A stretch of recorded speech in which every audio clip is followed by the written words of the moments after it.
Yo, yo, yo. Man. It's your boy Jess Sanders here. And we are going to recap UFC Fight Night Houston between Sean Strickland and Anthony Hernandez, Fluffy Hernandez. That boy, man, let me tell you something, man. Because of that, Mexicans everywhere have taken an L. Fluffy, you done made it. All of us have to hear all these motherfucking ice jokes now. Because your dumbass wanted a fucking box, knowing damn well you were supposed to wrestle. Now we gotta hear it. Thanks, Fluff. Let us down. Made us look bad. Whatever, Fluffy. Disappointed in you, bro. But we gonna get more into that later. We got a whole lot to cover. Now, last night's fights were amazing. We gotta admit that, bro. Last night's fights were amazing fights. They were good fucking fights. It was hard to really decide which one was fight of the night. Because they were all good. They were all real good fights, man. Fuck, the Zach Reese and Pereira fight was a great back and forth fight. Fuck, dude, even the Lige and Spivak fight was fucking fun for a little bit, man. They had moments there, you know? Mel, man, dude, the whole card was good, bro. Everything was great. Even the Fluffy fight was fun, dude. That was a good fucking fight up until his tummy couldn't take that knee, man.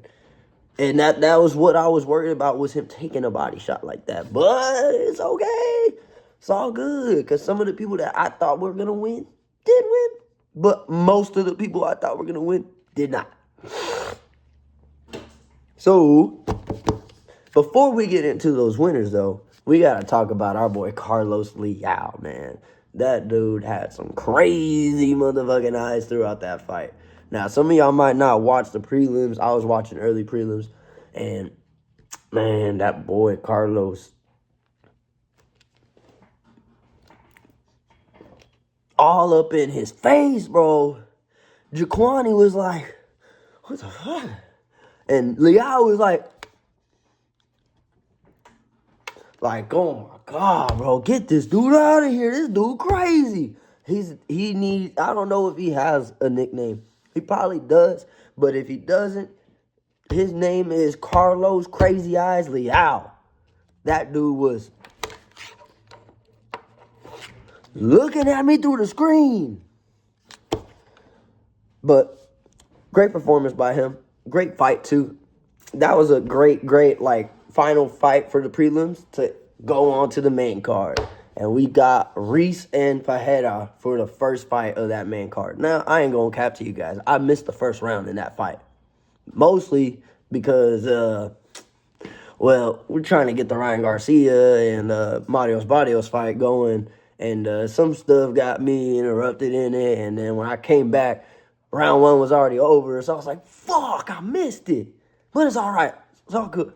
Because as soon as round two came around and round three came around, man, it was a fucking war, dude. It was a fucking war. And that boy, Zach, man, he was putting pressure on Pereira. He was landing a lot of strikes on him. Pereira was swinging back, using his fucking size to just kind of bully him. But I, in my opinion, from what I saw, I kind of thought Zach Reese won that fight. I thought he had landed enough significant strikes. I thought he did enough to win that fight. He looked like he was landing the better strikes. But I think because of the damage that was done to his face was the sole reason why Michelle got the win. Now, I had Reese winning this fight originally, but no, not originally. I had Reese winning the fight.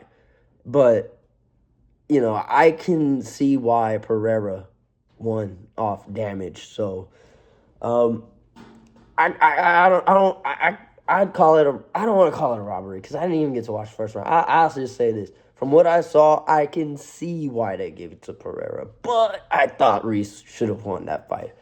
And that's who I had winning the fight beforehand. So, but yep, 0-1. Next one, Jacoby Smith versus Josiah Harrell.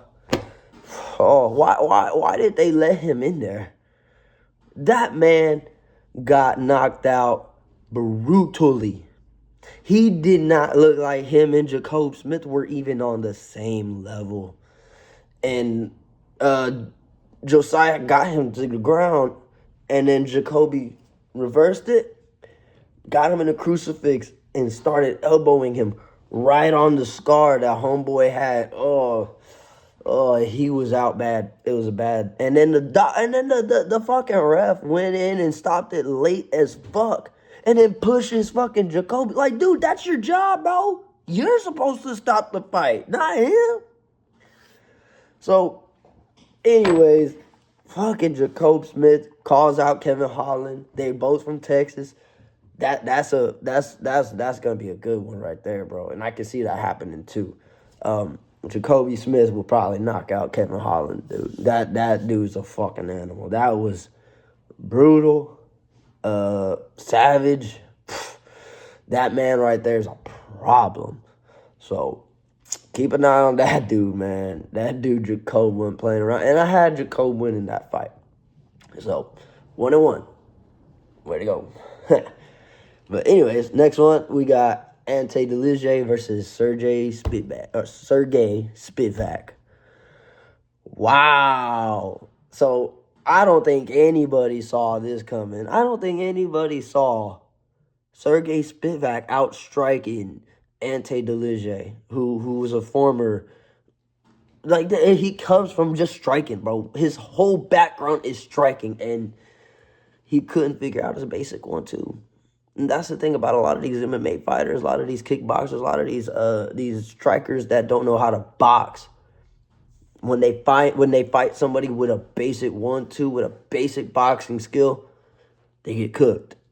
Because they don't know how to just keep your fucking hands up. And so, boom was bleeding bad by the first round. And in the second round, he had a moment. He had a moment where he came in and he started fucking going at him. And he hurt him. But he gassed out. So that made Spivak come back, kept on using his jab, kept on hitting 1-2s, and that's all. That's all it was a 1-2. And then he got him to the ground, actually. Spivak did get him to the ground for a little bit after homeboy's little thing, after his flurry, got him to the ground. And, finished the third round strong with the same 1-2. Dude, he worked him with a 1-2 throughout the whole fight. I think everybody was surprised that that's how he won. Even the commentary, there was like, this is not how anybody would have expected Spivak to win. Even I was like, bro, if he does win, it'll be by submission or something. Nah, dude pieced him up. Shout out to Spivak. Proved me wrong. Completely wrong. 1-2 on these hoes. Anyway, next up, we got that Mel Quizell versus Dan Ige. Man. So, I had Mel Quizell winning the fight. Of course, I had him winning. I didn't think he was going to finish Dan Ige. I said that before. But, dude, he landed a nice front kick to his face in the fight. And then, there's a moment where I guess Dan's trying to, get him to the ground or up against the fence or some shit. But after they separate, this boy Mel throws a fucking spinning back kick right on Dan Ige's face. Just boo! Homeboy said, boo! Homeboy sat down. Boo! It was over. Done. As soon as he landed that shit, I was like, yo, I got my boy Mel. Let go. I was worried for him, though, because, when a lot of these fighters do the silly stuff during the weigh-ins, they always get fucked up, bro. But, hell yeah, let's go, Mel. Beautiful fucking finish. Beautiful KO. That deserves a bonus. And I think he did get a bonus, so fuck yeah. Shout out to my boy Mel. Made the night 2-2. So, but next up, Oh, man.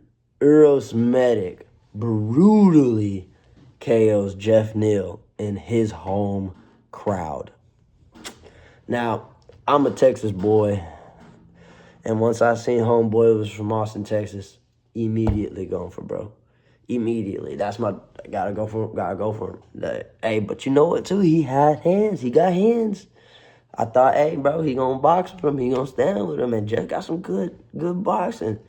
He looked okay in there, but Medic started swinging, homie. He said, what's good, homie? Like, he just came out the motherfucking God of War game like I done told y'all, bro. He's a motherfucking God of War boss.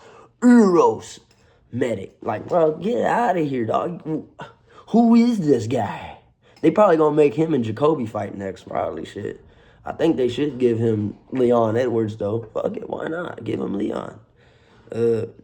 Fucking get Leon out of there, bro. Fuck, Leon ain't doing too well, so fuck it, get him out of there. Let Uros handle it. All right. Kratos, nah, not right now. He said, I'm done with that. I want Leon Edwards. So, Jeff, though, man, let us down, bro. Let Texas down. So, you're going to have to pack it up. And you're going to have to go back to Rumberg, Montopolis. Yeah, wherever you from, man. Because, man, this ain't it, bro. We got to go back, bro. Got time to go back, though. But anyways, next up, we got the main event. Oh, by the way, that made me 2-3, so about to take another L right here. Sean Strickland versus Fluffy Hernandez. Man, Fluffy let us down. Well, not entirely. He did good in that first round. He came in, was putting the pressure on Strickland. You know, he was trying to, get the lead on him. But once the fight kept progressing more and more, you would see Strickland start to find his range. Once he started to find his range, that was the end of the game. And he kept Fluffy in that range the entire fight, and Fluffy wasn't changing his game plan. He wasn't trying to cut the cage like he said he was. He wasn't really trying to make any effort to change his game plan other than to just stand there and try to box with Strickland. But Strickland's boxing is way better than Fluffy's. And so, my thought was if he can take him down, which he tried after getting pieced up a few good times, and he just couldn't get Strickland down. He's a lot smaller than Strickland. That was something that I had mentioned too, is he is got the size advantage, so Strickland was able to defend those takedowns a lot easier than if he were like Chimaev or something. But yeah, I was wrong.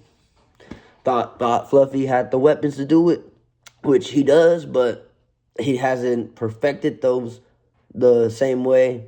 Strickland is showing again why he's number 3 in the world, why he was a former champion. So, great fight, great performance, amazing fucking sportsmanship between the two. That's what I love, man. At the end of the day, Strickland gave his respect to Fluffy. He told him, I respect him for being the man that he is, and all this stuff. It's all for the fight. It's all to sell the fight. And Strickland understands that better than anybody out there. He's got his opinions, and that's okay, because that's what we built on. We Americans, bro. We all have our own opinions, and we shouldn't be using it to bring each other down. As long as we all against these Epstein fuckers, as long as we all against these pedophiles, as long as we bring them motherfuckers down, that's all. You believe what you want to believe, but like at the end of the day, as long as you ain't trying to wish no harm on me and my family, all right, move along. But like, it's all a fight. It's all for the fight. We got to get this fight sold. So at the end of the day, it's all respect. It's all mutual. It's all part of the game. So, anyways, Strickland got the dub in a way that, a lot of us might have seen coming. I had said we've seen Fluffy hurt to the tummy, so that's what worried me. And when he walked in with that fluff hanging out, I was like, ooh, I'm a little worried for this guy. And sure enough, third round came, got him right in the stomach, finished the TKO, done. And yeah, like I said before, great performance by Strickland. I don't know who they'll give him next though, so we'll have to wait and see. But anyways, that's it. That's all. We got another fight coming up next week, and I'll get that ready for y'all. Maybe tomorrow, or the next day, or the next day, or the day after that, or sometime when I feel like it. I'm just playing. But nah, for real though, y'all like and subscribe. Y'all leave a comment. And until next time, my boys. Oh, and before I go though, like I said before, I'll admit when I'm wrong. And I was real wrong on these ones. Sorry. But you know what, man? There was a couple I got right, so I'll live with that. I can sleep at night. Till next time, boys. Peace.